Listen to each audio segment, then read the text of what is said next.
The CBS Radio Mystery Theater presents...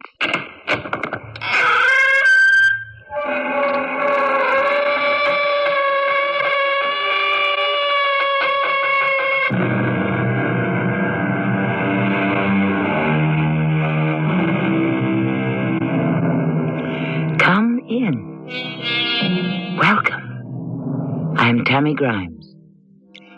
The meek shall inherit the earth, it is written. It is also believed that the weak shall ultimately triumph over the strong.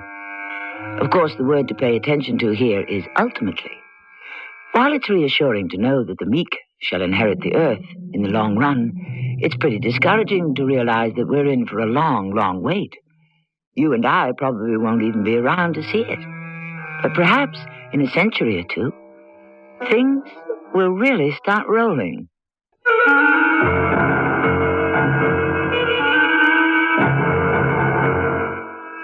Our mystery drama, The Magic Stick of Manitu, was written especially for the Mystery Theater by Victoria Dan and stars Keir DeLay and Fred Gwynne. I'll be back shortly with Act One.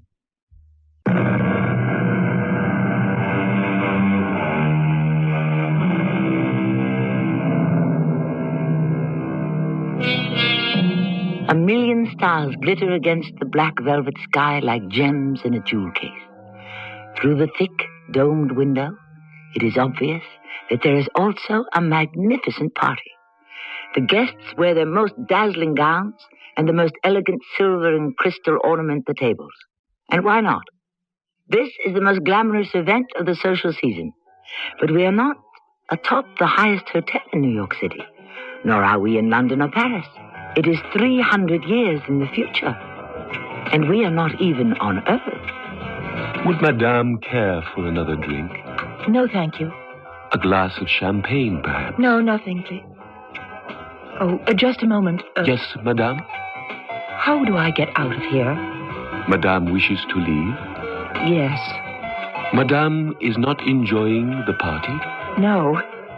Perhaps Madame would care for some fresh air. Fresh air? Through the corridor, there is a small terrace.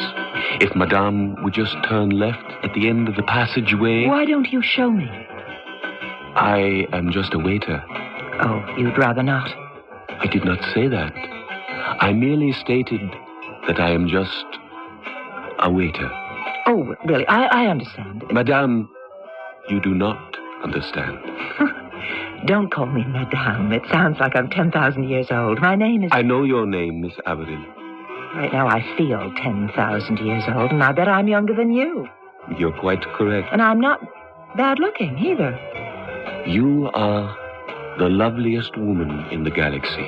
Oh! Forgive me, I have spoken too much already. No, that's all right. It's just that there you are. Oh, Mr. Brock, were you looking for me? Was I looking for? What kind of a question is that? Of course I was. What do you want? I was just refilling Madame's glass, sir. Yeah. Well, how long exactly does that take? You've been loitering here for almost 5 minutes. If you will excuse me... That was extremely rude of you, Mr. Brock. Listen, the man is not employed to mingle with the guests. Well, that's none of your business. He was mingling with you, Miss Averill, and that is my business. What does that mean? Well, someone in your position. Must we go through that again? Now, look, you are a diplomat, and there are certain codes of behavior. No one tells me how to behave. Do you understand that?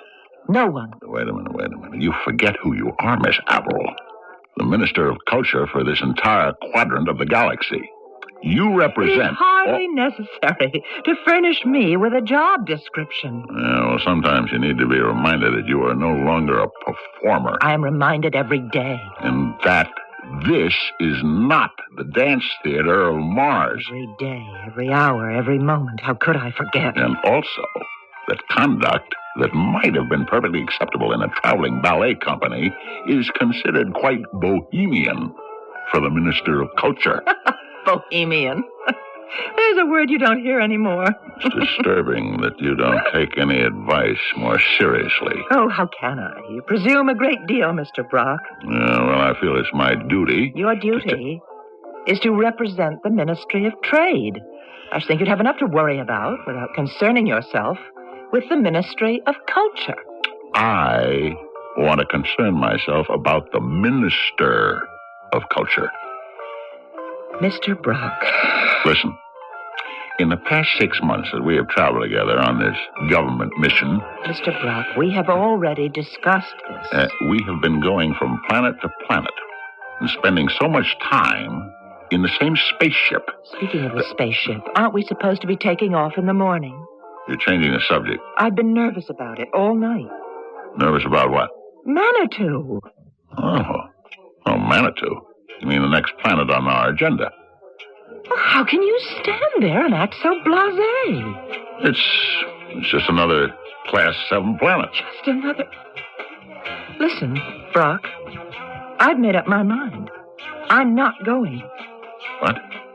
You're not going? Don't try to change my mind. You should hear what they're saying about that place. I can't imagine what you've heard. Manitu is a peaceful little world, inhabited by gentle, primitive humanoids. You forgot to add that visitors have a strange habit of disappearing once they get there. Nonsense. I was talking to the Governor General tonight. He informed me that his sphere of influence is limited. He cannot guarantee our safety once we land on Manitu. You worry too much. Well, somehow I don't think it is just gossip. Well, believe me, if it were that dangerous, the government would not send us there. I'm not so sure. And what exactly does that mean? We are expendable. Miss Avril. What are we? We're just a part of a succession of diplomats. We're not irreplaceable. Speak for yourself. Well, I guess you wouldn't understand, Mr. Brock. That's why we've always had this problem. What problem? Communicating. And now, if you'll excuse me, I really think I need some fresh air.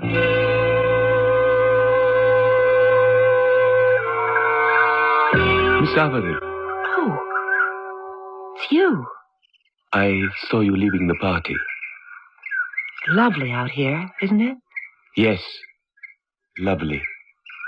I'm so sorry about the way Mr. Brock spoke to you before. It is of no consequence. You won't get into trouble for being out here, will you? That, too, is of little consequence. What is of any consequence? Only that your mind be set at ease. How do you know that my mind isn't at... You are afraid. You have heard stories about a place you are to visit. That's right. It is called Manitu, 5th planet from the sun. Yes. The stories that you have heard, that some who go there never return. Well, people talk very loudly at parties, don't they? These are very old stories. One hears them all the time. You mean they're not true? No, they are true. Well, that does it, then. I'm definitely not going. That would be a mistake. Why? Because perhaps if you went there, you wouldn't wish to come back. You sound as if you've been to Manitu. I have. You? Don't look so astonished. I have traveled extensively throughout the galaxy. Oh, I didn't mean it that way. Of course not, Miss Avril. It is not in your nature to be unkind. But to explain about my traveling, you see, I spent 10 years as a steward on some of the great space cruisers. I've been to the Beta Hedra system, to Centauri, to Mars, and even Earth. And that's where I first saw you. You saw me before tonight? It was in the city of, Omaha. You were performing in a ballet called, I believe, Swan Lake. Yes, Swan Lake. I don't think I've ever seen anything so beautiful. Well, those days are over. Forgive me. I should not have stirred old memories. They're over. They'll never come back.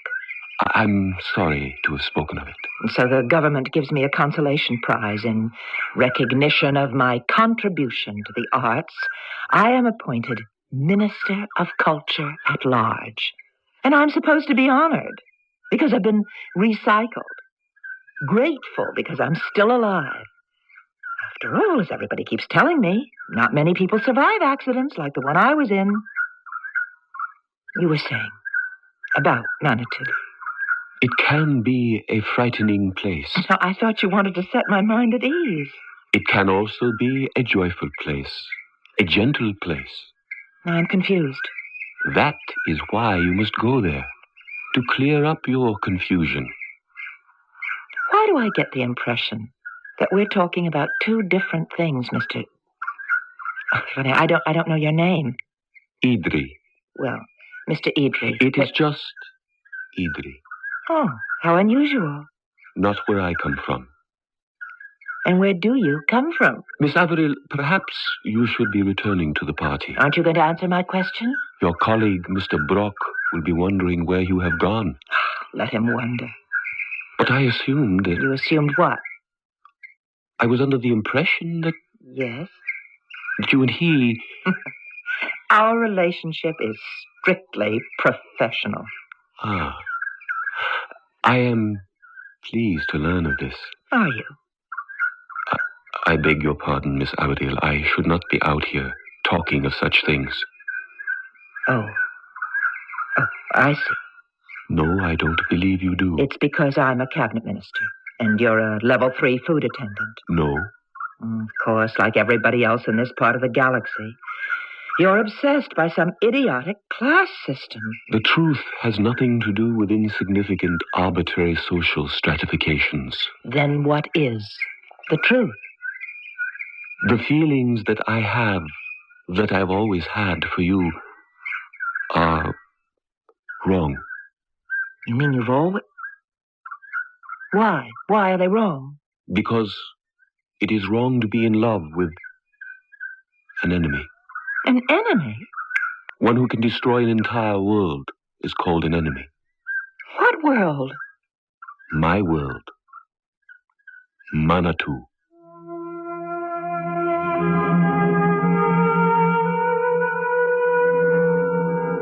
Ask a strange question, and it seems you always get a strange answer. The words love and enemy, one must admit, are not commonly found in the same sentence.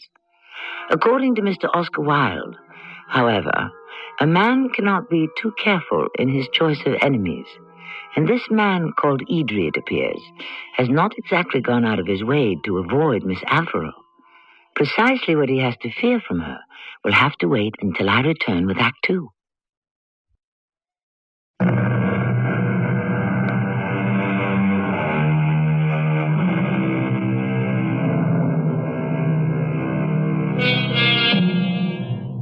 The year is 2288.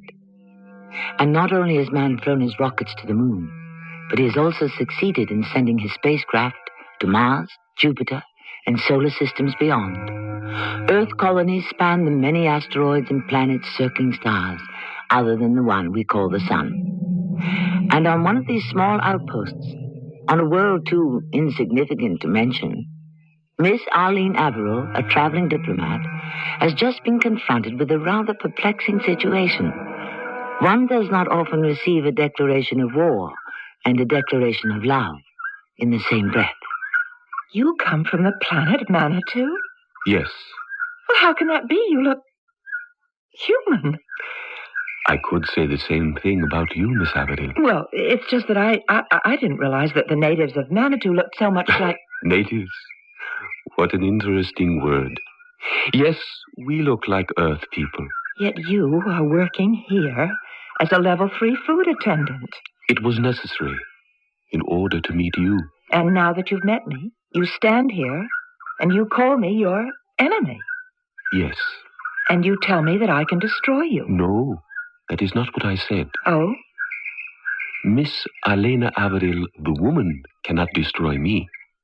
Miss Elena Averill, the Minister of Culture, can destroy my world.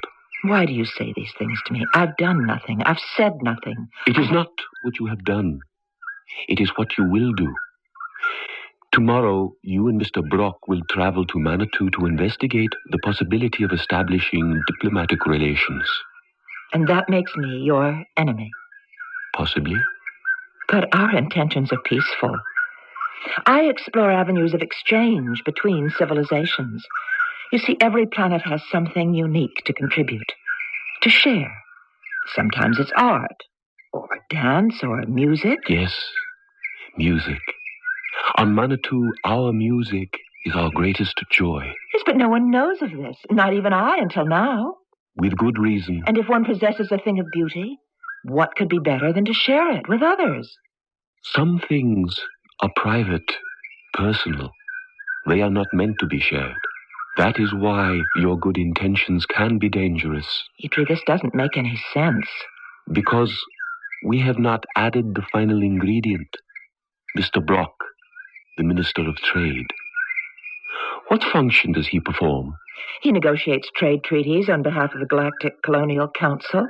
That assumes the people of Manitu wish to trade. Well, why wouldn't they? And what exactly would we be trading? Well, I don't know. Whatever valuable resources your planet has to offer. In exchange for what? Anything you want. And what if we do not want anything? Well, surely you need certain things. Money, food, medical We supplies. do not need these things. Well, of course you do. Everybody does. Then you have decided. Yes. And you are coming to Manitu. Yes. Actually, I have no choice. My orders are to proceed there as soon as possible. I also have no choice. What do you mean? Shouldn't that be obvious? I am going with you.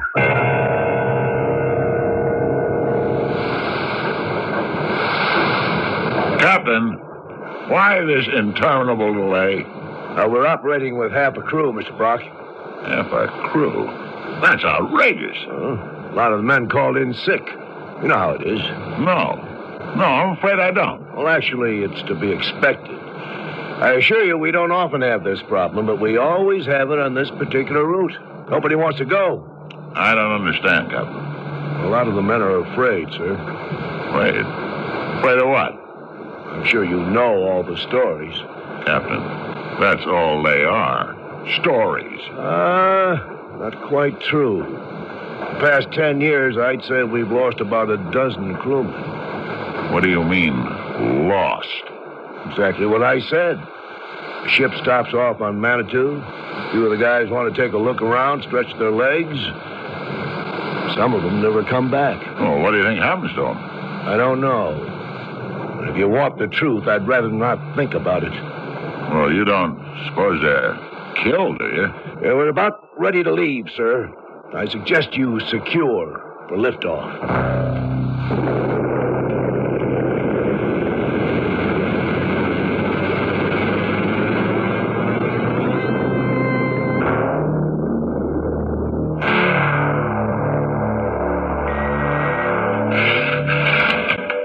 You rang for the steward, sir?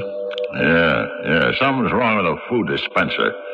I programmed it for roast beef, and all I get is scrambled eggs. Doesn't anything work on this ship? I'll see what I can do about it, sir. Push all the buttons you want, it doesn't do any good. I already... Hey, wait a minute. It appears to be a faulty circuit. I'll send up a technician. Wait a minute. You're that waiter. Yeah, last week at the reception on Epsilon 40. What are you doing on this ship? As you can see, I work here. You certainly get around, don't you? Actually, I am on my way home. Now, why should that interest me? My home happens to be your destination, Manitu. You mean you live there? I was born there, Mr. Brock. Born there? Hey, then that would make you one of the natives. That word again. Yes, Mr. Brock, I am one of the natives. And I recommend you talk to me with a little less belligerence and a little more tact. After all, you are a diplomat. Yeah, well, so what does that have to do with you? It might interest you to know I am to serve as your guide, the liaison, if you will, between your government and the people of Manitu. On whose authority? My credentials, Mr. Brock. But since they're not written in the universal language, I hardly expect you to understand them. Yeah. All right, well, I'll take your word for it. So, what happens when we land? That depends. On what? On whether or not my people like you. Listen, this is my business. I don't care if they like me or not. That won't do. Oh, no, sir, that won't do at all. The tone in your voice is most irritating. Yeah, well, that's the way I talk. There's nothing I can do about that. I suggest you try. My people are very sensitive to sound. Yeah, well, I can't help that. What do you want me to do? Get a new voice? Perhaps if you spoke a little softer, a little gentler. I don't need you to tell me how to speak. We will be landing later in the afternoon. Until then, Mr. Brock.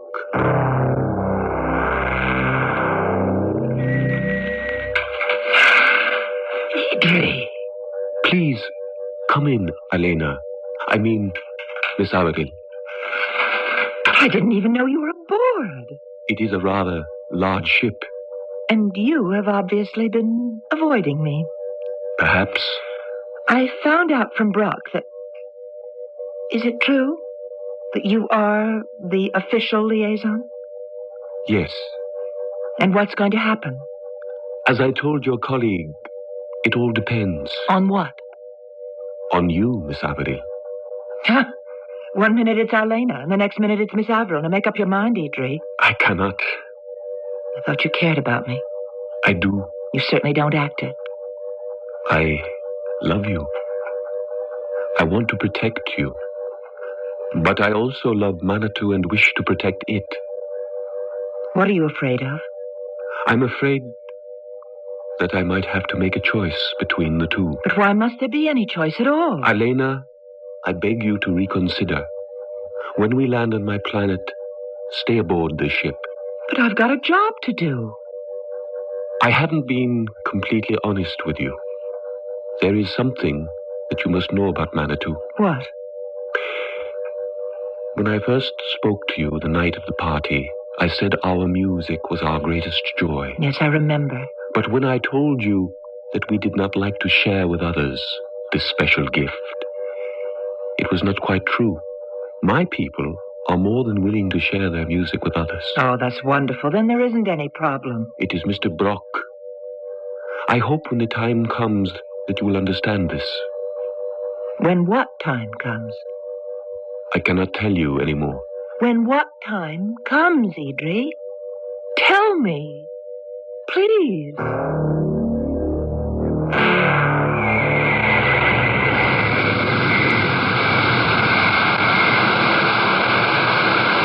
Mr. Brock, now that we've landed on Manitu, I'd like to remind you and the members of your party that we cannot be responsible for your safety. You have reminded me during the entire trip, Captain.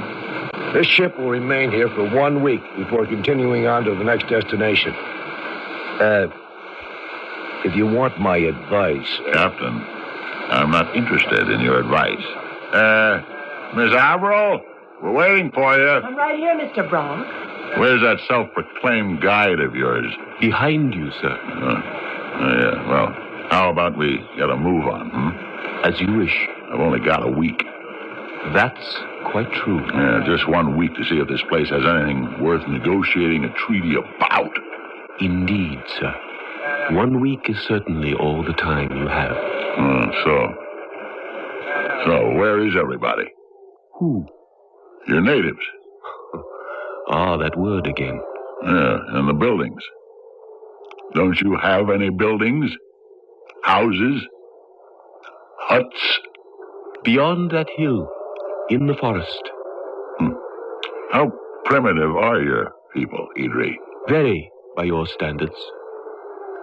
Are you quite sure you wish to accompany us, Elena? No, so now it's Arlena. Yes, I'm sure. What's that? The drums are playing a welcome. That's a good sign, isn't it? It is not a welcome for you. It is a welcome for me. Well, what are we waiting for? How about taking us to your leader? Very well. Follow me.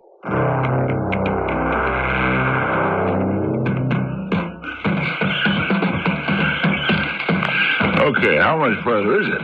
Only through this glade. Do you suppose that we could just rest for a moment? We are almost there, Elena. Is this it? We are here. Yeah. Not much of a town, is it? I think it's lovely. Thatched cottages, flowers.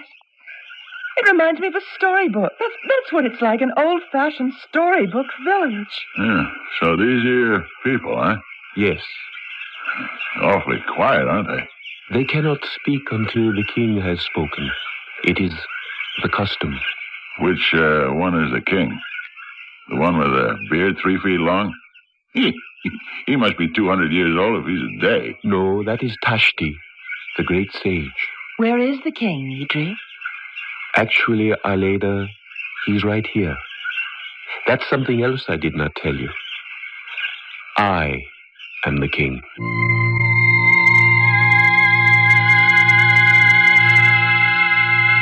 The time has come to talk of many things, said the walrus. Of shoes and ships and sealing wax, of cabbages and kings. Of course, in our story, we are only interested in the last item. Our enigmatic friend Idri seems to be delivering one surprise after another. As long as we're quoting Mr. Lewis Carroll, it's safe to add that things are becoming curiouser and curiouser. Where exactly they'll lead is anybody's guess, until I come back shortly with Act 3.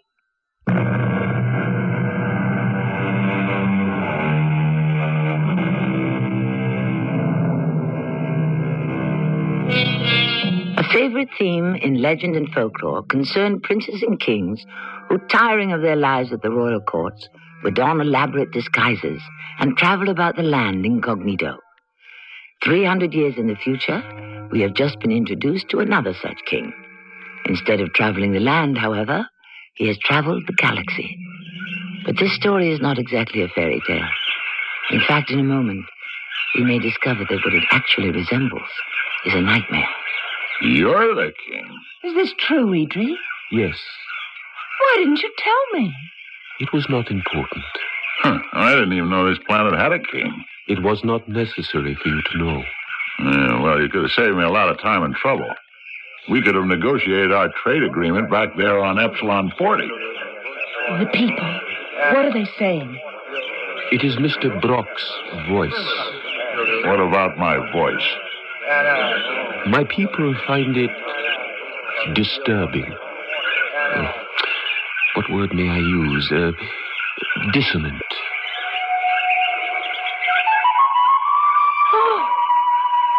Oh, how beautiful. I've never heard music like that before. Sounds like an ordinary flute to me. No, Mr. Brock. Can't you tell a difference? As far as I'm concerned, a flute is a flute. It's like saying a dancer is a dancer. Well, there are ordinary dancers, and then there are extraordinary dancers, and there's a world of difference. World of difference. The instrument being played by that boy is called a Leia. Leia? How beautiful. In our language, it means magic stick. I know now what you meant when you said music was your greatest joy. Oh, Idri, you must allow your people to share that music with the rest of the galaxy. Our music is a very private, personal thing. Oh, it's so lovely. Leia, magic stick. Even the instrument itself is beautiful. What's it made of? It's carved so exquisitely. Yeah. It's all very lovely, but very quaint. Do you think we can get down to business now? I don't believe you're making a very good impression, Mr. Brock. You really must try to be a little less discordant. I have told you my people are very sensitive to sound. Listen, my voice is my voice, and there's not much I can do about it. There is one thing you can do about it. What? Not talk. Now, look here, Your Highness. I sincerely recommend you take my advice, Mr. Brock.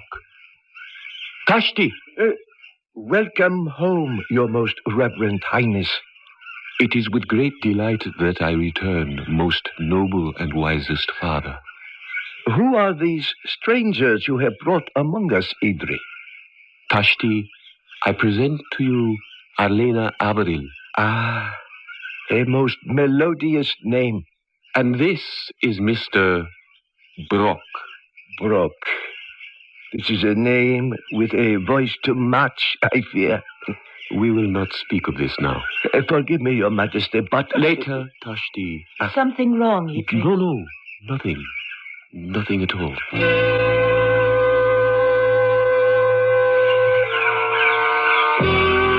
Alena. Good morning, Idri.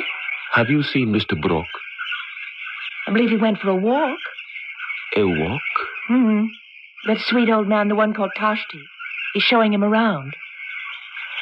You do not seem as unhappy as you were that night at Omicron 40. Well, I'm not. Perhaps it is because you do not feel the pain anymore. What pain? You are a dancer who can no longer dance. Oh, that pain. I remember that pain because I know it all too well. Oh, Idri, how could you possibly know what it feels like? To fly, to float, the magic, and then to lose it all because of some senseless, stupid accident. Oh, modern medical science is a wonderful thing. Afterwards, there were just no scars and barely any limp. But that imperceptible something, the magic, was taken away, and I was left ordinary. But Alena, I know what it is like to lose the magic. Oh, how can you? You see, I too had a gift. My gift was music. Listen. Do you hear that boy play?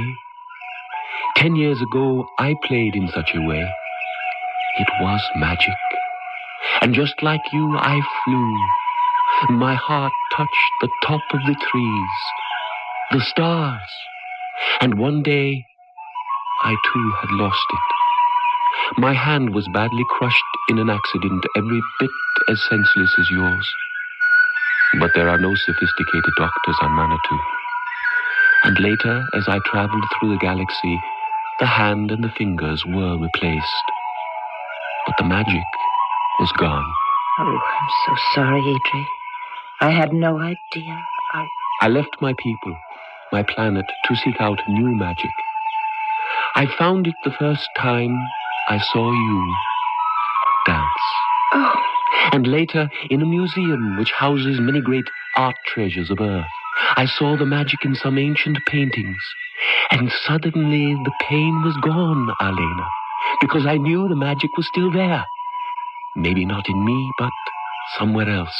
I think I understand. That's why I wanted you to come here, to hear the magic. But... Idri, something is wrong, and I think you better tell me what it is. Alena, I told you before, we are a primitive planet. Our culture, Alena, is primitive. Idri, what is it? It is something terrible. Terrible? Haven't you wondered how we make this beautiful music? How we make the layer? Why it is called the magic stick? I think you had better tell me. Alena, you will find out soon enough.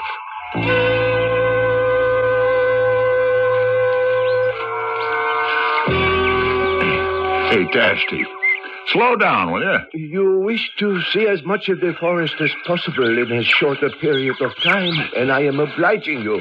Yeah, all right. Just give me a minute, too, to catch my breath, will you? What is that machine you are using? It's called a mineral indicator. A what? It shows the exact location and quantity of various metals and precious stones. Ah. Hey, you know, we're standing right over the richest norenium vein in this solar system. How interesting. What is norenium? Norenium? It's used to power our spaceships, Tashti. And over there, about 20 feet down, is more gold than you can shake. Obviously, you place a great deal of value in these things. This is better than I hoped for, I'll tell you. Really? Oh, boy, once we negotiate this trade agreement, your people are going to be rich beyond your wildest dreams. Rich? Yeah, rich. As in money. Money. What is money? It's a medium of exchange. What do you exchange? Whatever you want. All you have to do is name it.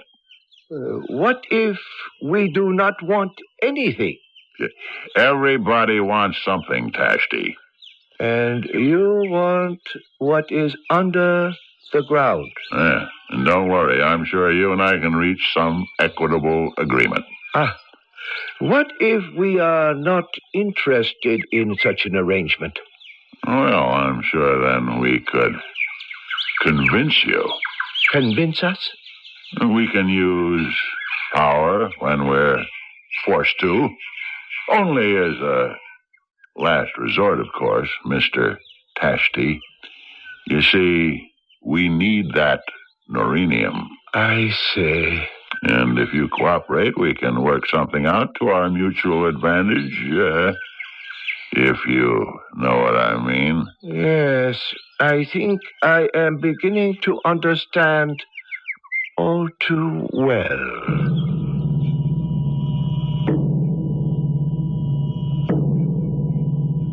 Well, Miss Averill, while you were busy doing nothing, I have spent the entire day putting together my report. And I may tell you, it is highly impressive. These savages are sitting on a treasure house and don't even know it. Mr. Brock, I hope you showed a little tact. These people are very sensitive. Sensitive? They're like little children. You just can't bulldoze everything in your path. Why not? These people are living over the richest vein of norenium. Do you know how much money we're talking about here? And these people don't even care. Can you believe it? Money means nothing to them. Please lower your voice. You and I, Arlena, we can get a cut of this. Can you imagine how rich you and I can be? I don't want anything from you. Yeah, sure. You'd rather sit with that string bean who calls himself a king for reasons which completely escape me, and listen to music to charm snakes by. I simply don't understand you anymore. Now what? Most noble and reverend King Idri, your people have made their judgment. I implore the people to reconsider. We must protect ourselves from those who would encroach upon us. Yes, Tashti, I know. Do what you must. What is going on, Idri? Mr. Brock, you have been warned. What are you talking about? We did not invite you to our planet. You came here of your own volition.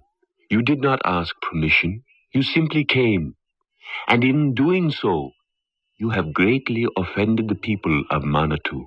How have I offended anyone? You possess one grievous fault, Mr. Brock. You cannot or will not hear the music. I haven't got the vaguest idea. We ask you now to leave us, to walk down that path through the glade towards your spaceship and never return to us again. This is ridiculous. You cannot or will not hear the music. You people are crazy. Leave us. Leave us this moment. Your very presence here is offensive. Okay. Have it your way. I'll leave. But I guarantee you, I'll be back. I assure you, Mr. Brock, you will never return to us. That is, until you are a changed man. Imperial Highness, allow me to escort this man through the glade. I would not wish him to lose his way. Yes, Tashti. Show Mr. Brock the proper path.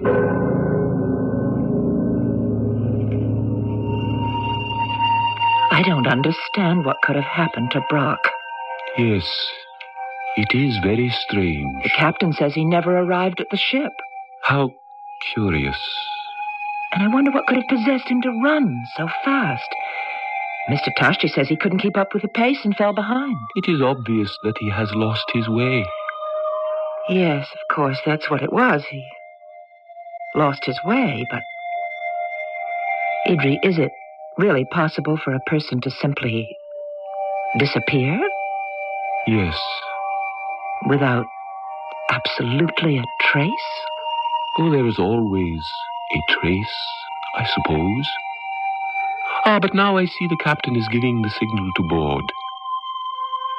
And you and I must say goodbye for the present.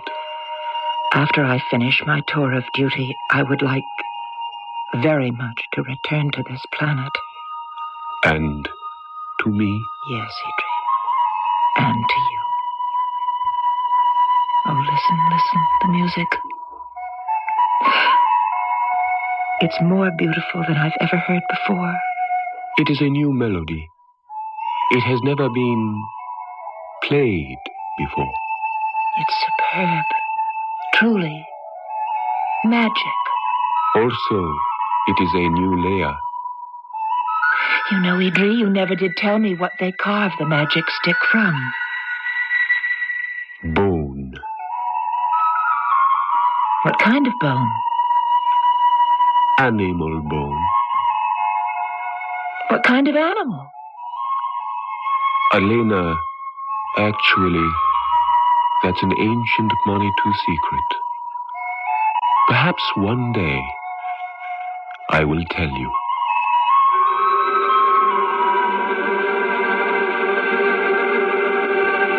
And who knows, maybe you will. Obviously, Miss Arlene Averill isn't the most observant person in the galaxy. Or maybe she's a lot smarter than we give her credit for. In any case, while it isn't obvious to her, it's obvious to me that while Mr. Brock never had a touch of harmony in his soul, he most certainly has music in his bones. I'll be back in a moment.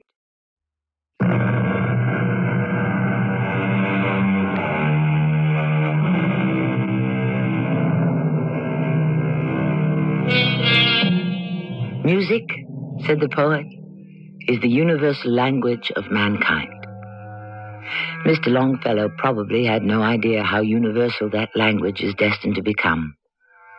Radio waves now carry the music and sounds of Earth towards an infinity of uncharted worlds. Mankind messages travel on through the eternity called space.